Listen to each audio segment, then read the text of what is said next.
Welcome back to the Wildlands, our homestead off-grid in central Portugal. Where it's been an interesting week. There's been enormous wildfires to the north of us, going through the Serra da Estrela National Park, and with the wind changing every so often, it's been quite a scary time, hasn't it? It has, yeah. I mean, I think at its peak it was 200,000 acres of land that was either on fire or that was burning. And initially it was a ravaging fire where it was just burning everything, but that was in the mountains where it's primarily pine or eucalyptus plantations.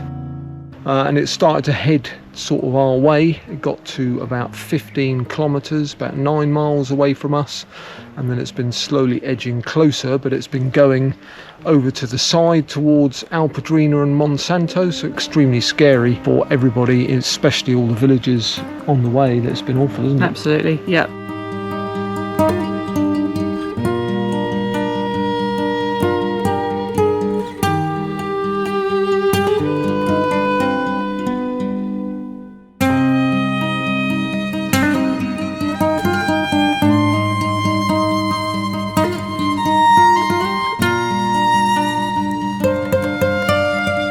So we thought we'd make a little video about our experiences with it, but we were by no means anywhere near the actual fire, and our hearts go out to everybody that's been affected by the fire. People have had it go through their lands or through their villages, and they were the ones in the real danger zone, not us. But we had to be prepared, so we got ourselves ready to flee, didn't we? We did. I mean, at any moment the wind could have changed and the fire could have come towards us or even through us, so we were obviously very concerned. We were also concerned about our animals, so we decided the safest thing to do while the fire looked as if it could possibly head our way overnight was to leave the land. Yeah, it's actually been raging for an entire week now, so after the third day or so we were keeping an eye, and it seemed level on the south and not doing much. We went to bed that night here on the land, and when I woke up in the morning and I refreshed the maps, it had done a massive jump south, really quite worrying. And I thought if we spent another night on the land and it did the same jump again, the fire would almost have been on top of us, and then we would have had to panic and see the flames and rush to evacuate and so on. We didn't want to do that. No. So we wanted to be prepared. Our main concern was that if we waited, like many of our friends are, we're not by the tarmac road. It's at least 10 minutes, maybe 15 minutes in the van along very narrow tracks. So if there's a fire raging, you obviously don't want to be driving slowly. We can only do like 10-15 miles an hour tops.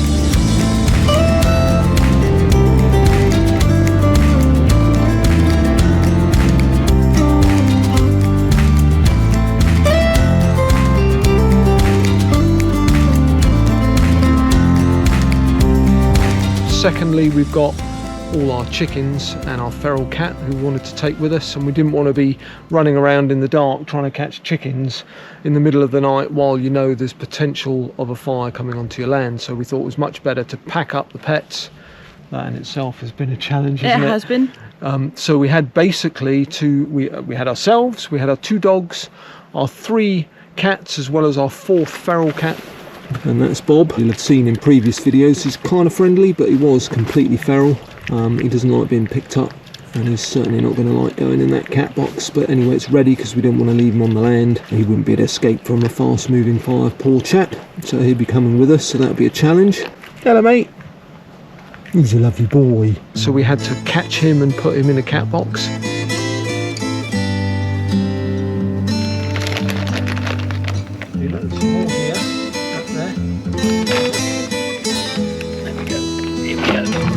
Good.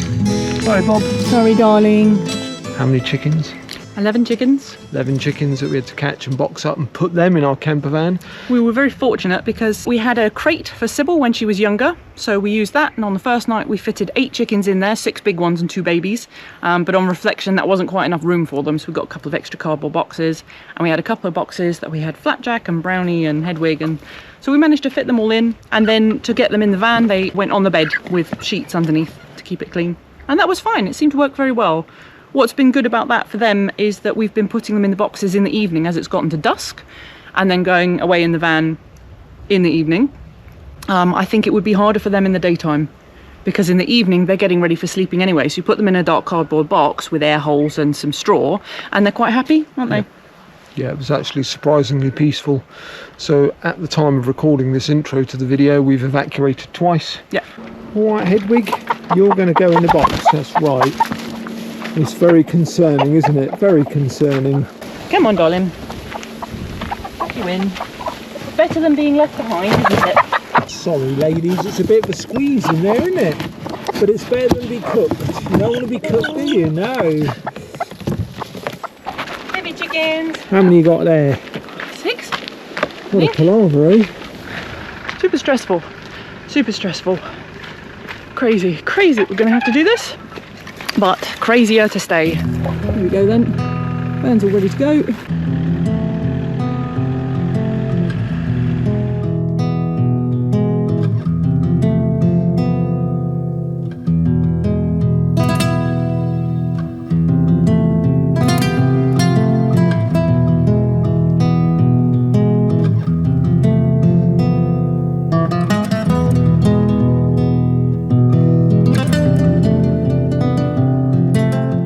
So an interesting night in the van with all of our menagerie of animals. Woken up at 5 by a crowing cockerel in a box. So Missy and I took it in turns as we had to look after the cats. We've obviously got Bob. There he goes. We've obviously got Bob in a box, a cat box, who's in the toilet. He was very good, but he's obviously very perturbed. He's probably never been in a cat box before. So at some point we're going to go out and get a bigger box so that he can have water and food in there, because I think we're probably going to have to come out and sleep in the van in the car park again tonight. But for now, the fire's only moved 1 kilometre, so we're going to go home, let all the animals out and keep an eye on everything, and then reassess later. So certainly never done that before. So let's see what's going on out back at the land. So good news for us anyway, that the wind was not blowing towards the wildlands last night. So the fire is still some way away from the wildlands, but worryingly close. So I think we'll be leaving the land again later with all our pets and animals. So we're just going back to the land so we can let the chickens out. Keeping an eye on the wind direction all day and the fire, and of course if it looks like it's coming closer to the wildlands, we'll evacuate again. I thought I'd give you an update. So we're going back so the chickens can go out, have some food and get out and get some air, because they've been locked up in their cardboard boxes overnight. Everyone's been very good. Dogs and cats have all got used to the new van. It's very comfortable. So I'll see you in a minute when we're back at the wildlands.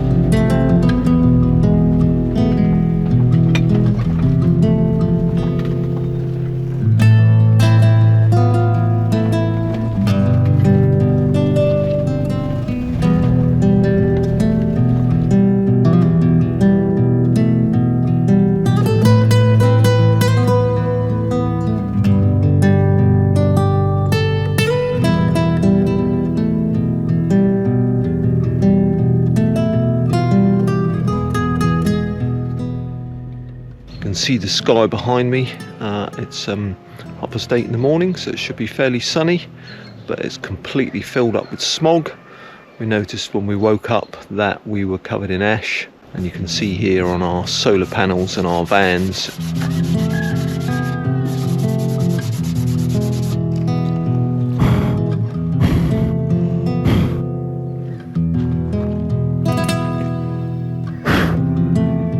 And the pool, just how much ash is falling out the sky. It's absolutely disgusting. You can hear I'm quite bunged up as well. It's quite difficult to breathe. And there are 2 massive fires as well as multiple smaller fires. And the massive fires, although they are some way from us, probably about an hour away, the wind is blowing in our direction, and overnight both of the fires have massively grown in size, and they're absolutely huge.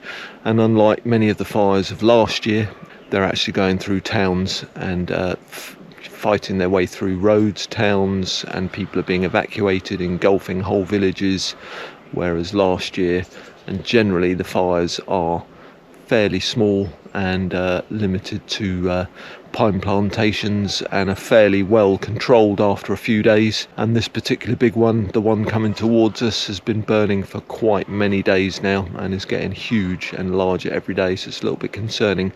So we're going to be ready. It's always worth being prepared. So we've got our new van, which you've seen in a few videos, so we're going to make sure that the floor is clear and that it's ready to go at a moment's notice. We will get some warning if we have to evacuate, but I think it's better to be safe than sound, and to be prepared and have all the pets ready and everything ready to go, so that if we need to, we can just jump in the van and drive out to safety. So all a bit concerning.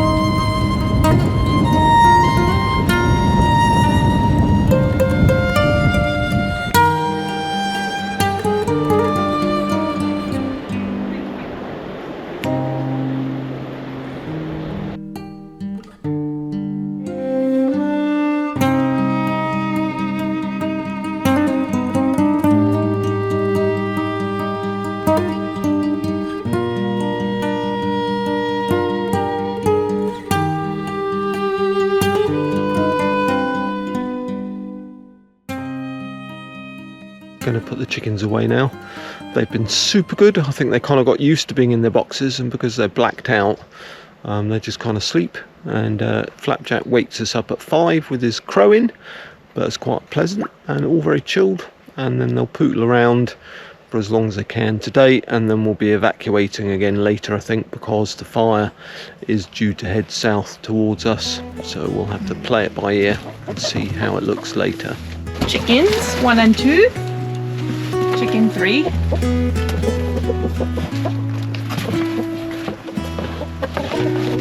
That chicken's for you. What was it? Yeah. Can you carry that with one arm? Yeah.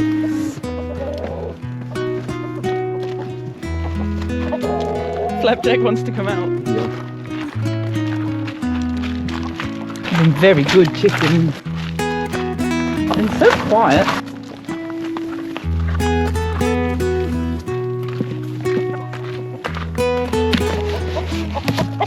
Surprise, it's chicken! You want to come out yourself? Yes, you do. Great. So in the bathroom of the van, there's more chickens. All right, ladies.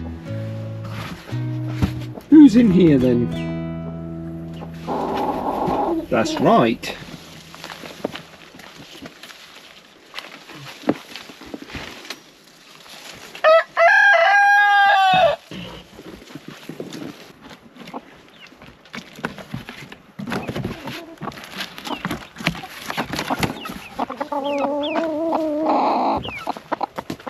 It's top knot now, buddy. Shall I help you? Yes, please. Oh. She's being all broody in there. Thank you, love.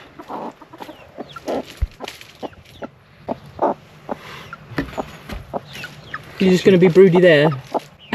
That's funny, isn't it? Broody hen. Are you just broody?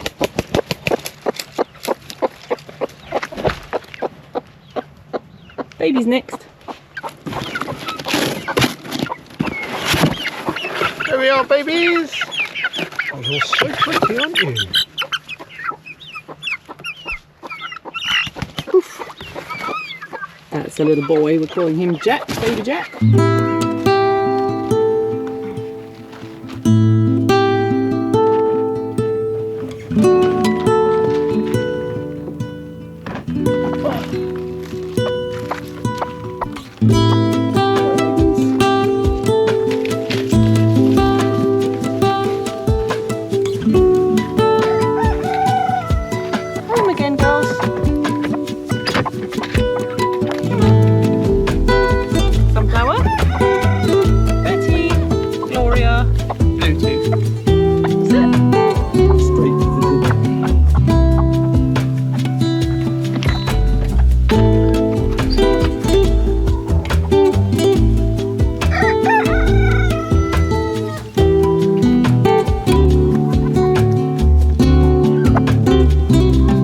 So we're in the Intermarsh car park, which is a very lovely car park in Castellabranco. Basically the supermarket car park, but it is a kind of air as well. If you're in the area, there's always a lot of motorhomes and vans here, mainly because there is an outdoor laundrette and also a motorhome filling and emptying point, so you can empty your toilets here and fill up with both drinking water and washing up water, etc. So yeah, not a bad place in Castello. There is also an official air in town, which is next to the police station if you look for it on the map, and that's fairly new. It's only been opened this year, and that also has all the facilities. The air is free, whereas the water here at Intermarsh is €2 for 100 litres when you fill up. It's not got the best of views, but it's pleasant enough, and very quiet night apart from the crowing of chickens from our van.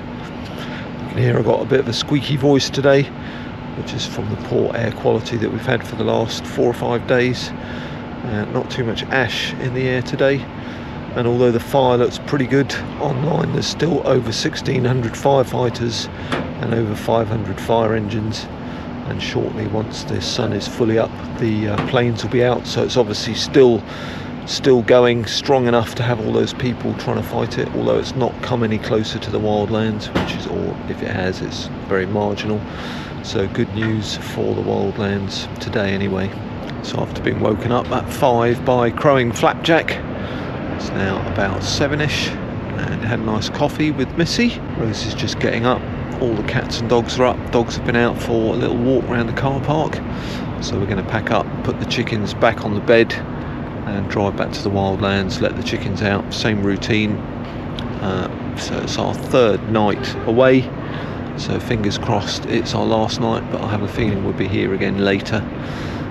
So I'll keep you updated if there is any change on the fire a bit later on.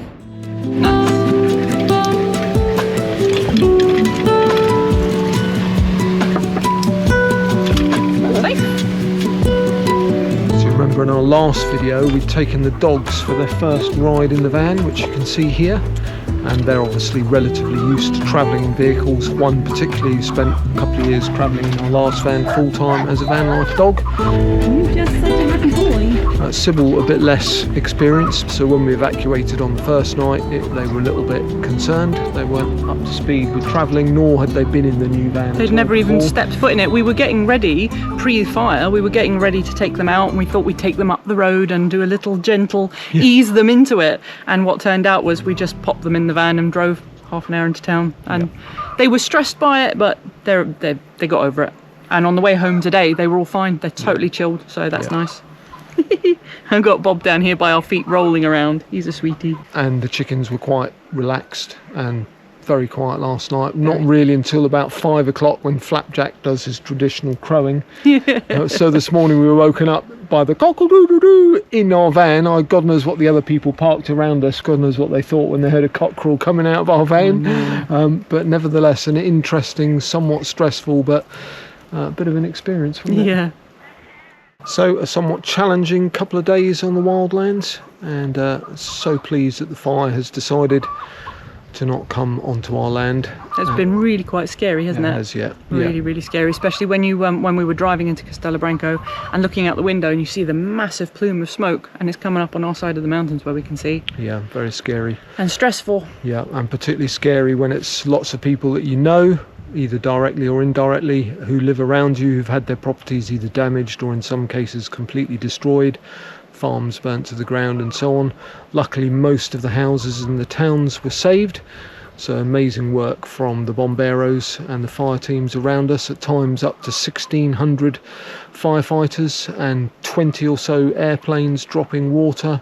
Amazing work there. Hundreds and hundreds, even almost 650 fire engines this morning at one point. Yeah. Just an unbelievable amount of people fighting with their lives in some cases to help us keep the fires under control. Yeah, absolutely. And they've had a lot of volunteers as well. Some of the smaller villages calling for just everyday people if they can come and help. And the response has been amazing. It's a real community effort here, which is really impressive.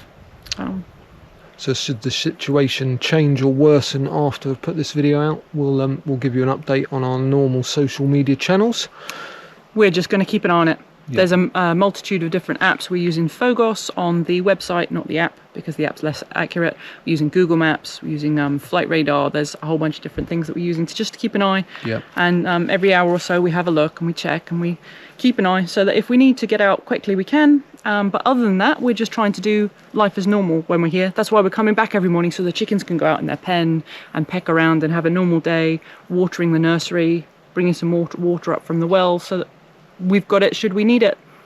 And the local community's been fabulous. There's a number of WhatsApp groups where people are in communication about the state of the fire in their local area and the villages surrounding us. So we've got like a network where we can kind of preempt how bad or not the fire risk is, and when we do or don't have to evacuate the land. So we're just playing it by ear. So at the moment we're safe. Yep. And thanks very much for all your well wishes that you've sent us online, and emails and offers of places to stay. Much appreciated. Yeah, we seriously thought we were going to need them briefly, didn't we? Yeah. So hopefully we've all made it through it for now. And we thank you very much again for your support. And if you're new to the channel, don't forget to subscribe to follow along with our journey and all our exciting adventures off-grid and in our new campervan. And we'll see you again soon. See you soon. Bye. Bye.